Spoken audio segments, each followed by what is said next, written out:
ESPN Daily is presented by Goodyear, with you for every mile on the road to greatness. Goodyear. More driven.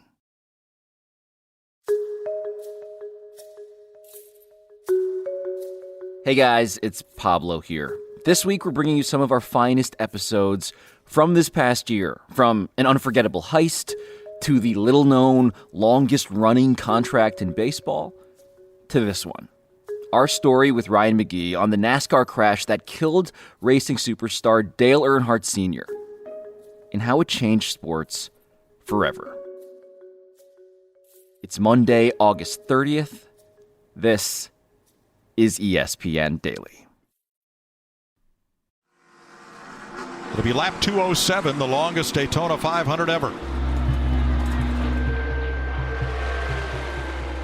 So it's the last lap of the 2020 Daytona 500, and I'm standing in Victory Lane. You can't really see the racetrack.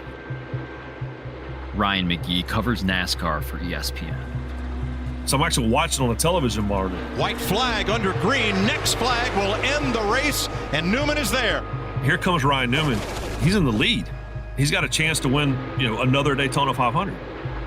Blaney to the outside, to the inside. Here comes Hamlin up the outside. Wow. Crash into the wall, into the air goes Newman. Next thing I know, when I look out onto the racetrack, I don't see the checkered flag flying in the air. I see Ryan Newman's car flying in the air. In a shower of sparks on his roof, Ryan Newman comes across the line, fourth, and comes to rest. And for a guy like me that's been around for a really long time, your muscle memory kicks in. All right, we're not just covering the Daytona 500, we're covering maybe a death at the Daytona 500. The AMR safety team is there quickly to attend to Ryan Newman. It was a moment I never wanted to relive. And I remember there was a young reporter, and she was crouched down behind a news van. Her hands were shaking, and she's trying to light a cigarette. And I was like, "You okay?" And she says to me, she goes, "Have you ever had to deal with this before?" And I said, "Yes. I used to deal with it all the time. But not in a long time."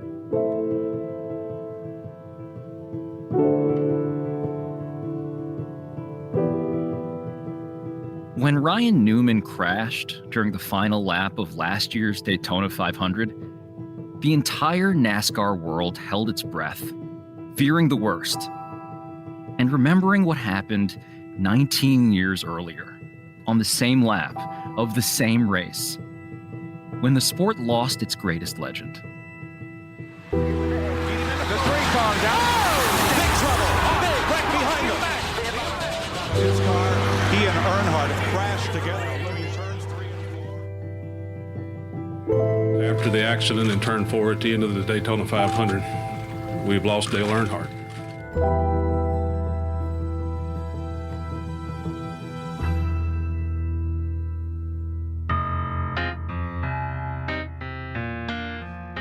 Today, Ryan McGee tells us how the death of Dale Earnhardt in 2001 changed the sport forever and left a legacy that lives on in every car and every driver to this day.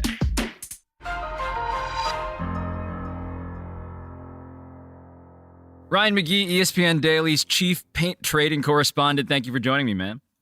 That's me, man. When I started at ESPN a really, really long time ago, and I had this accent, they were like, "Hey, you know about NASCAR, right?" I go, yes. You do more than just know about NASCAR, Ryan. You have now reported and narrated a new film for E60, and it's called Intimidator, the lasting legacy of Dale Earnhardt. And I want to talk to you about it today because it's about a lot more than how transcendent Dale was on the track. It focuses on how he radically changed NASCAR's culture when it comes to safety.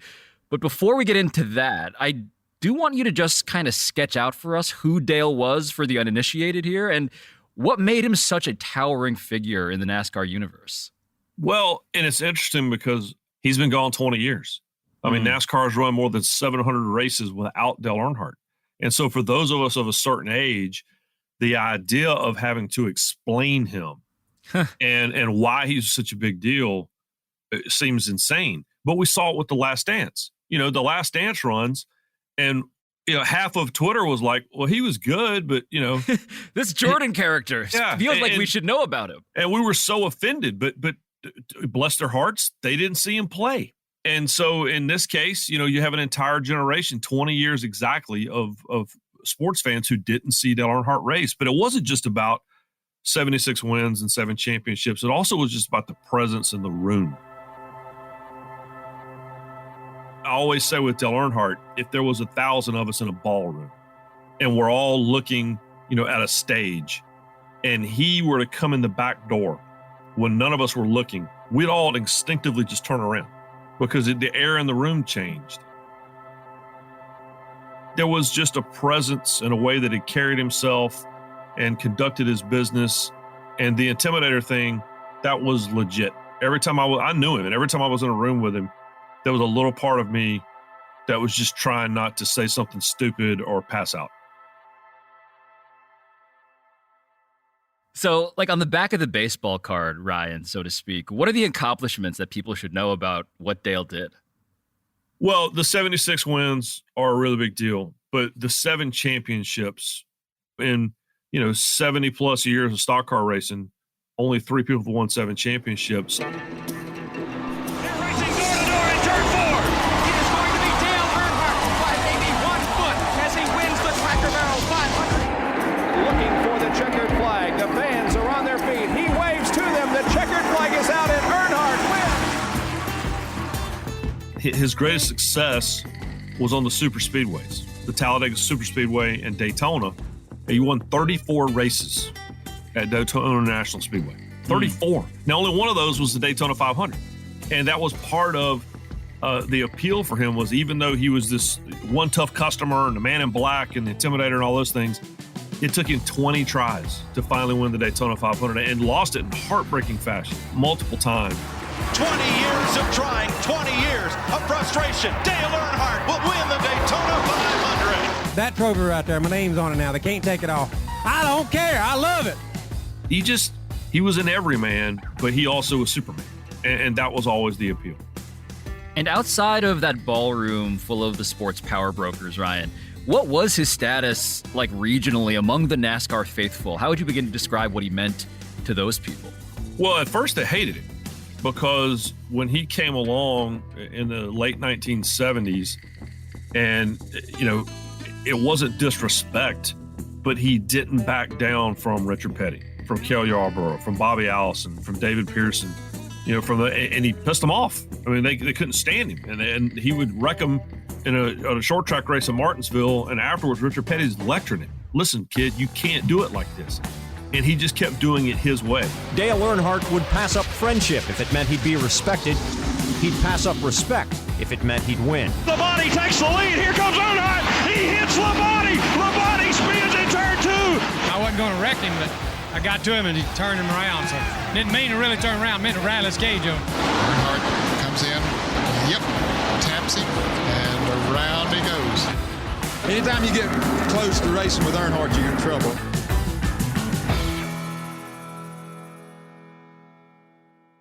So how eventually did people come to love this guy? Well, he wouldn't stop winning. And he also kind of embraced his persona. He loved the fact that, when he switched to a black race car for GM Goodwrench in the late 80s, he openly said, okay, I'll be Darth Vader. That's cool. Darth Vader's the coolest guy that anyone's ever seen. You might hate him, but at the end of the day, he's the greatest. And so he embraced that. And then toward the end of his life, I'll never forget, the last conversation I had with him was 2 days before he died. And on that Friday, him looking right at me and giving me a hard time. I'd taken a new job. He thought I was probably bitten off more than I could chew and giving me a hard time about it. But we talked about the fact that he was so happy. And Dale Earnhardt Jr. was having success in the Cup Series. And, it was his third marriage and his third go-around at being a father. He had a teenage daughter at the time and was loving fatherhood. And, everything had fallen into place. He gave this famous interview to Darrell Waltrip that same day. And he said, I've got it all.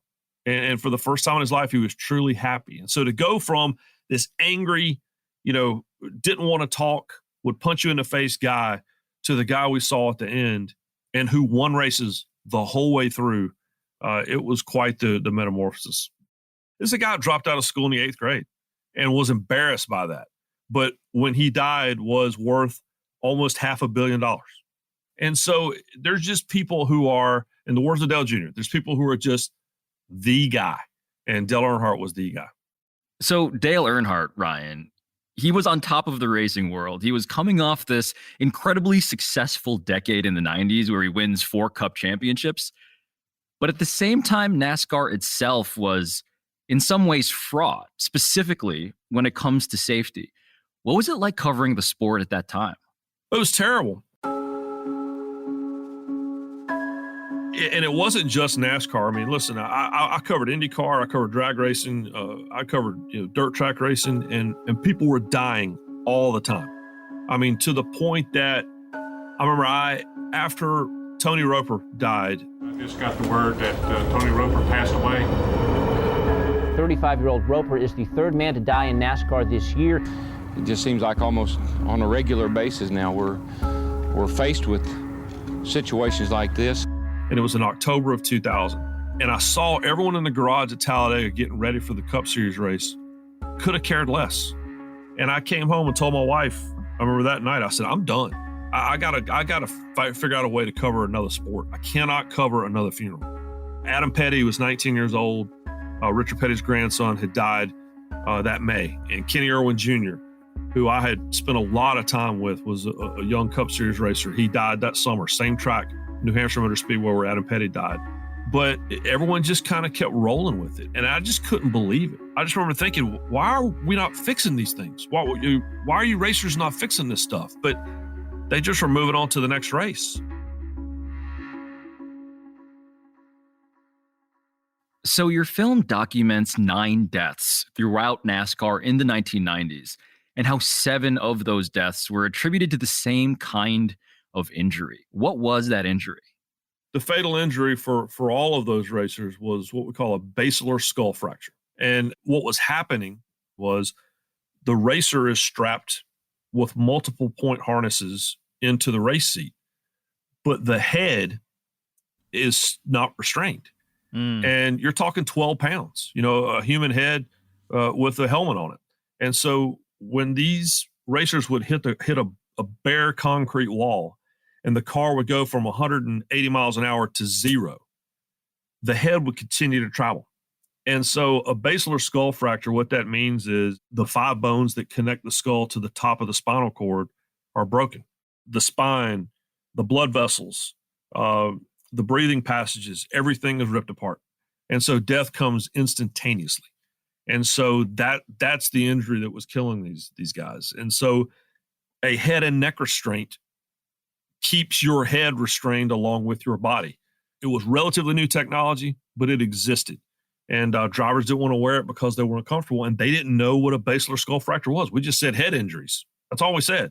Bioengineer Dr. Robert Hubbard says when a car hits the wall at 170 miles per hour, the car stops. The restrained torso stops. But the head, which is not strapped in, snaps forward and back unless the driver is wearing one of these, a 1-pound collar and straps similar to roller coaster restraints, called HANS, short for head and neck system. What did Earnhardt think of that new restraint, of that proposed safety measure? Hated him.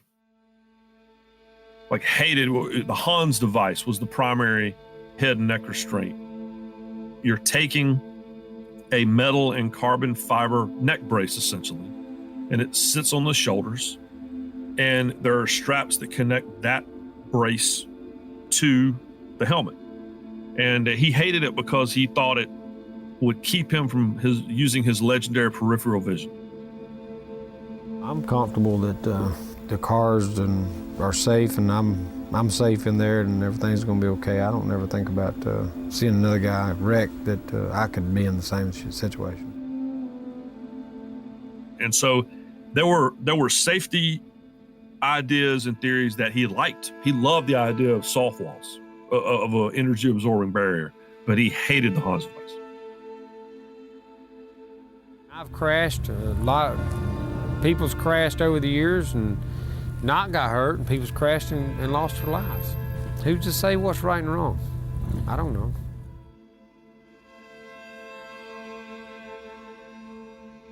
Coming up, the darkest day in NASCAR history serves as a wake-up call to an entire sport.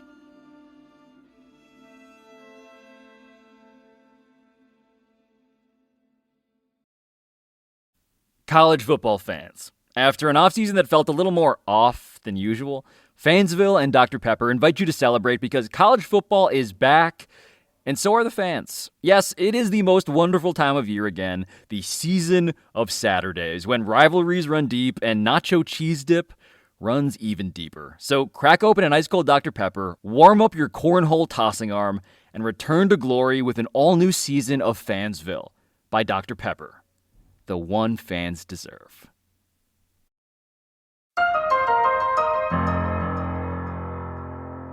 Ryan, I want to turn to that fateful day, February 18th, 2001. Dale Earnhardt is racing in his 23rd Daytona 500, and his son, Dale Jr., was also in that race. What did Dale Jr. tell you about his memories of that day? His openness, Pablo, was just unbelievable talking to me about this. And he and I have had a great relationship for a long time. But he doesn't remember a whole lot about the morning of the race. But what he does remember prior to the race is Dale Earnhardt Sr. typically would just walk straight to his race car. He'd wave at people, but he didn't sign autographs. He and his wife, Teresa, would just walk straight to the car. It's game mode. I mean, he's ready to go. But that race morning, on his way to his car, he went and found Dale Jr. I kind of remember that morning on pit road. He came up and he was like, hey, you can do this. We're going to do this together. And he put his arm around him and he said, we've got race cars. Let's take care of them. If we work together today, we can do that. And Dale Jr. told me, he said, that was a dad moment. And he didn't have a lot of those. But for whatever reason, that particular day, Dale Earnhardt Sr. made sure to come by there and say something to him. He didn't do that before races.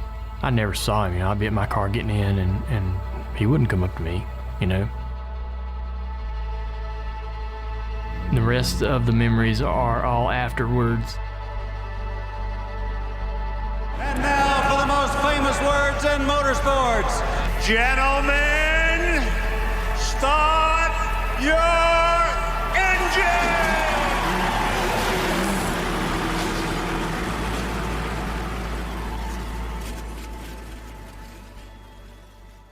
Ryan, you were there at that time. What were your own memories of that race and the events of that day? Well, with any Daytona 500, and this year will be my 26th, part of the beauty of the event is the tension that builds throughout the race. The Daytona 500, because of the nature of the race and the nature of the racetrack, you are guaranteed to have drama as the lap count goes down. 5 to go, 3 to go, 2 to go, 1 to go. And in that race, it was like that. 1 to go. The last lap. 1 to go, buddy.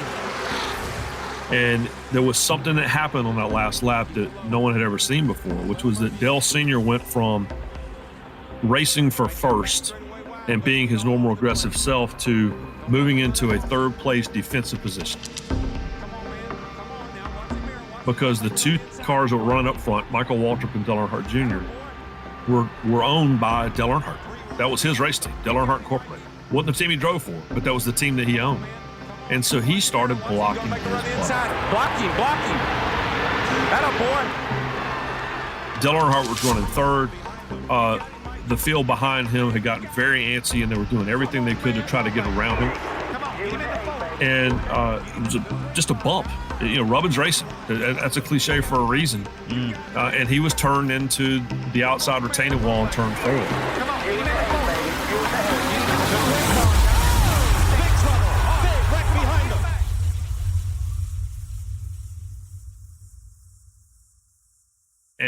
my concern as an educated race fan was that when he hit the wall, there wasn't a lot to it. When his car hit the wall at the dreaded, we call it the 1 o'clock angle, at the the right front corner of the car, and it hit the wall, and there wasn't a lot of energy. Like, it just hit that wall with a thud. How about Dale? Is he okay? Schrader has climbed out of his car. He and Earnhardt have crashed together between turns 3 and 4. I was worried immediately because that 1 o'clock angle, that's the deadly angle. That's the angle that killed Adam Petty, Kenny Irwin, Tony Roper, Neil Bonnet, Rodney Orr. I mean, I could go down the whole list. Everyone that had died in the decade before that. And when his car just slid into the infield grass, and then the indicator was Kenny Schrader, who was in the crash with him, one of his best friends. When Kenny got out of his car and went to Dale Earnhardt's car and put the window net down, and the look on Kenny's face and the way that Kenny immediately turned to the emergency crews like, please get over here, that's when I knew it was bad. I think that's when everyone knew it was bad. So at this point, what's the scene like on the track, Ryan? What happens next? The race ends, and everyone does a cool-down lap. So they all take the checker flag across the start-finish line. They all take one more slow lap before they go into the garage. They all saw Dale Earnhardt's car sitting in the grass inside of turn 4 as they all came around. That included Dale Jr. Well, in hot pursuit of Dale Earnhardt Jr., who is going out toward turn 4 to see if he can find out about his father. And so Dale Earnhardt Jr.'s instinct was to get out of the car and run. I just had a feeling that I knew something was wrong. And I went to the infield care center and I walked by the room that Kenny Schrader was in, and we locked eyeballs, and I knew in the way Kenny looked at me. I mean, I didn't stop and look at him. I was just walking by the room and I saw him, and I looked to where I was going, but I thought, that look on his face, it was a good look. As soon as they made eye contact, Dale Jr. knew, I have to leave here and go to the hospital. And at that point, Dale Earnhardt, his father, was already being taken to Halifax Medical Center, which is only a mile away from the racetrack. The moment after we got in there, literally the emergency room is just inside the door. Like, you just walk in and you're there. And they had gave up. When I realized that Dad was gone, there's noise coming out of me that I can't recreate. I couldn't do it for you right now. It's just like a bellow of shock and sorrow and fear. I went back in my bus in my room and shut the door to my bedroom and just sat there. And I thought to myself in that very moment, I was like, I'm gonna have to do this by myself. I'm gonna, the rest of my life. Having Dad was like a cheat sheet.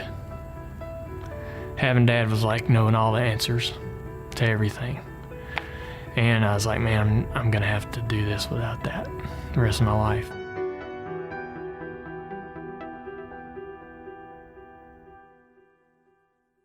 The official word didn't come until a couple of hours later. This is undoubtedly one of the toughest announcements that I've ever personally had to make.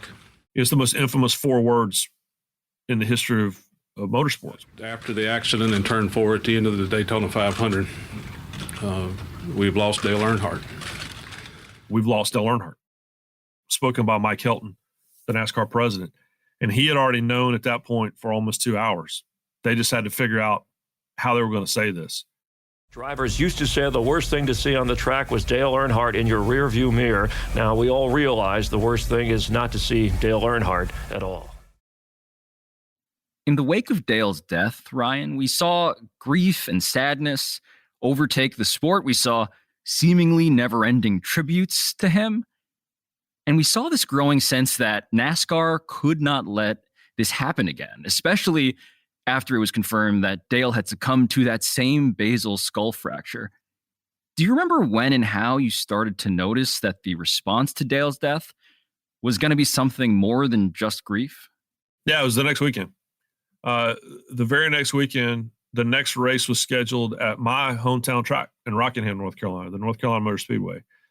And being in that garage when it opened on Friday for practice, the Friday after Dale Earnhardt died on Sunday, to go into the garage, and what I noticed immediately was it was like a science fair. In the garage area this week, I've seen more people looking at seats, seat belts, restraint systems than I have ever seen before. What if we take this webbing and we put this next to your head?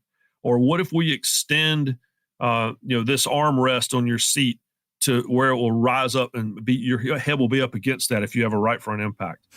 All of these drivers who refuse to use any sort of head and neck restraint, extra webbing in the car, using a different seat with a different headrest, all of a sudden, every car, I swear, had something I'd never seen before in it. The inventors of the Hans device, the head and neck restraint, they sold less than 300 from 1991 through February 18th, 2001. The week after Dale Earnhardt's death, they sold more than that. In a week. No one in the garage was going to wait on a mandate. No one in the garage was going to wait on NASCAR to say, you have to do this, which is typically how that worked. Instead, they all were taking it into their own hands, literally.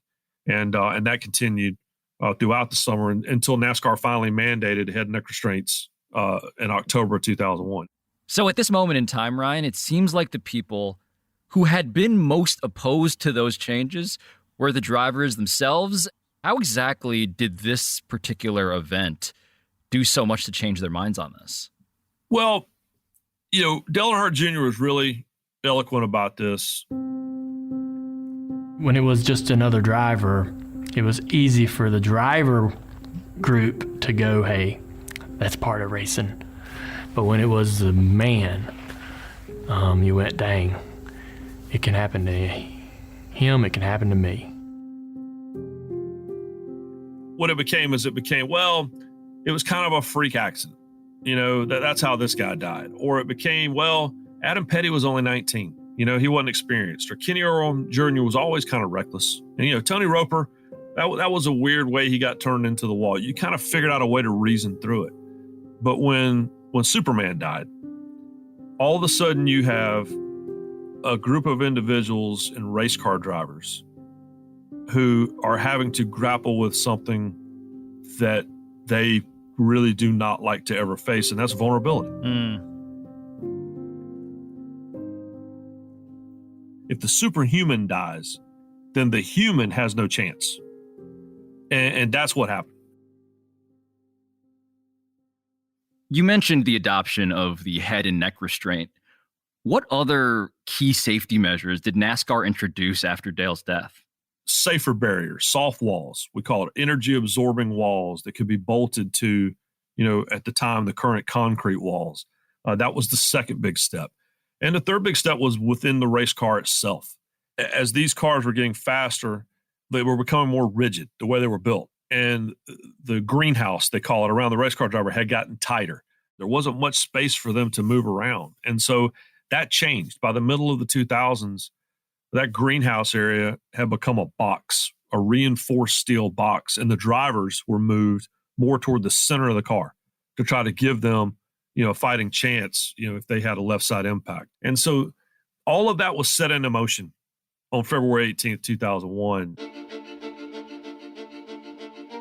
Kyle Petty said it to me. He said, in the first 50 plus years of the sport, if you're looking at a yardstick, NASCAR's safety improvement took up about 1 inch of that yardstick over the first 50 years. And over the last 20 years, it's taken up the rest of that measuring stick.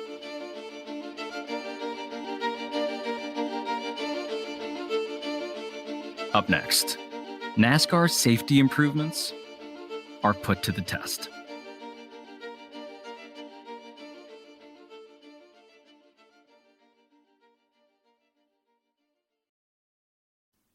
What happens when you add friends plus football? Well, you get ESPN Fantasy Football, and it is that time of year again. The NFL season is quickly approaching, and fantasy draft season is here. So draft your team, compete with your friends, and take home the crown.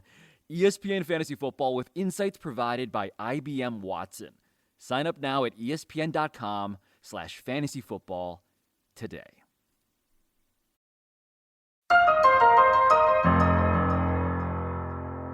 So, Ryan, I wanted to bring us full circle here back to what you discussed at the very beginning of our show.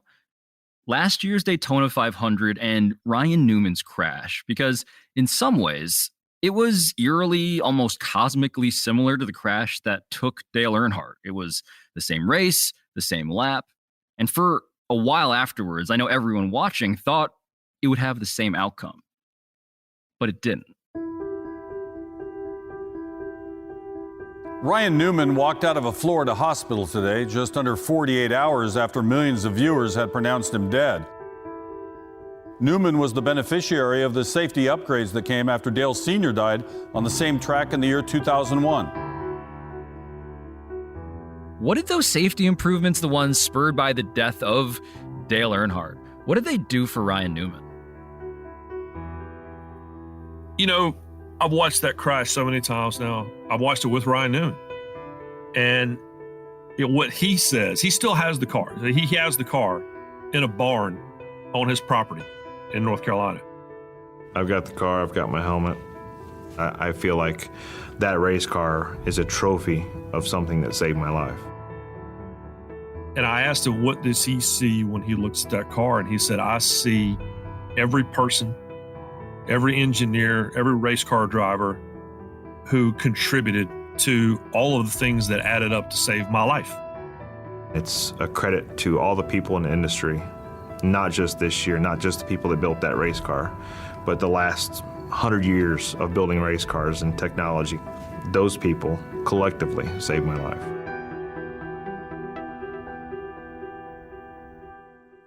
And when I watched that crash, it is this almost eerily perfect illustration of the evolution of a NASCAR stock car since Dale Earnhardt's death.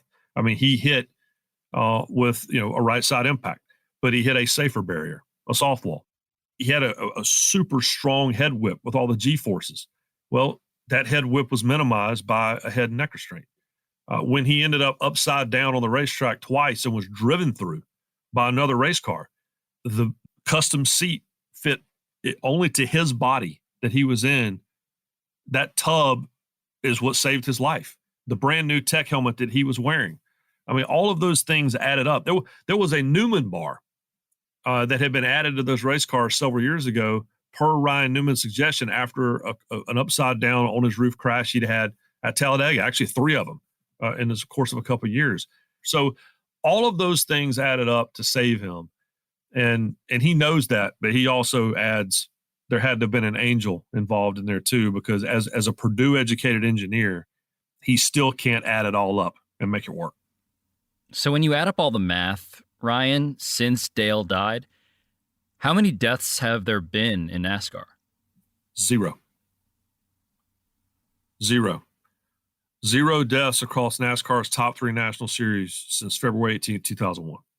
And no one is naive enough to believe that there's not ever going to be another fatality in a NASCAR stock car. But the challenge now is to make sure that while no one is dying, that you don't get complacent. And I think that Ryan Newman's crash ultimately, I'm telling you, standing in victory lane that night. Newman comes across the line. And looking around at everyone and realizing there were only a handful of us. I mean, a couple of hundred people in that victory lane. And there were only a handful of us that knew that feeling and that had the muscle memory of, okay, this is what we have to do if Ryan Newman's dead. That's a gift.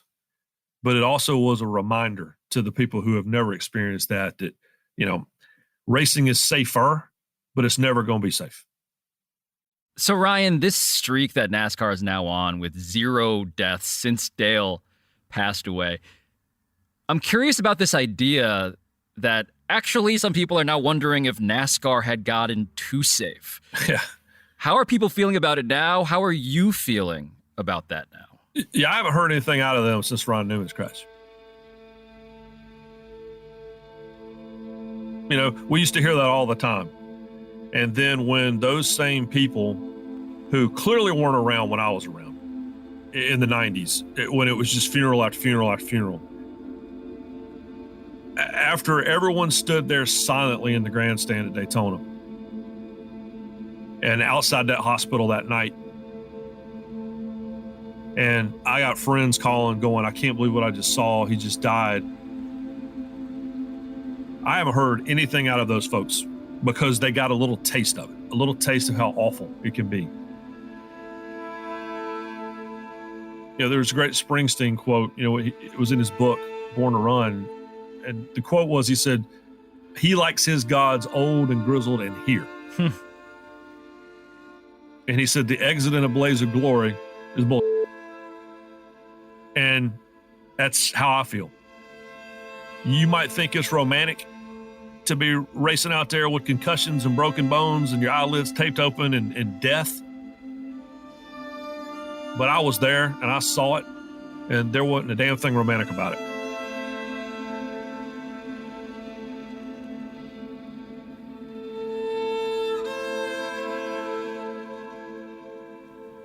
I'm Pablo Torre, and this has been ESPN Daily.